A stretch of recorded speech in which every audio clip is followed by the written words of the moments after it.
Magpapasko sa mga binaha nilang tahanan ang ilang taga Luzon at Visayas dahil sa walang tigil na ulan. May mga naitala ring landslide habang isinailalim na sa state of calamity ang isang bayan sa Oriental Mindoro. Nakatutok si JP Soriano.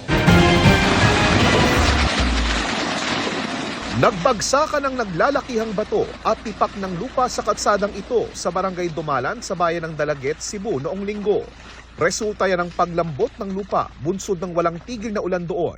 Ilang oras isinara sa mga motoristang paargaw ang kalsada, agad namang nagsagawa ng clearing operation.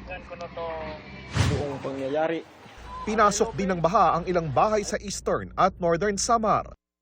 Ang batang ito nga, nagsuot na ng salbabida.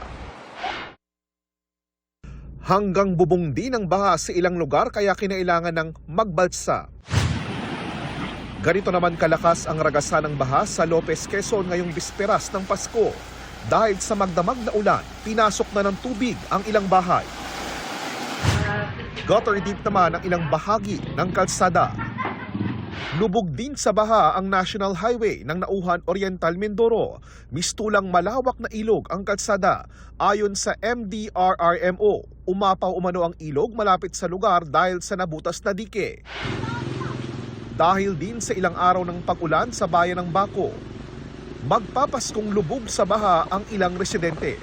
Kalbaryong posible pang umabot hanggang bagong taon, kaya nagdeklara na ng state of calamity ang munisipyo. Halos lahat ng barangay na ay apektado ng baha dahil dito sa tuloy-tuloy na pag-ulan.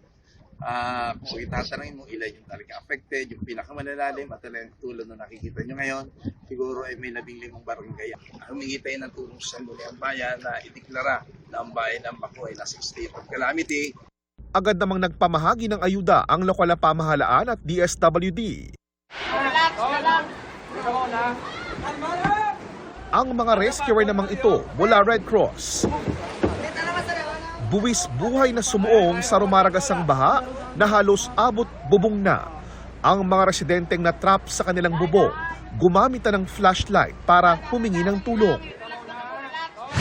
Pami-pamilya rin ang sinagip ng Philippine Coast Guard sa ilang barangay sa Puerto Princesa City, Palawan dahil sa mataas na baha. Landslide naman ang pumerwisyo sa bayan ng Natonin sa Mountain Province na nagdulot ng power interruption sa ilang lugar dahil sa tumumbang puno na tumama sa linya ng kuryente. Para sa GMA Integrated News, JP Soriano, nakatutok 24 oras.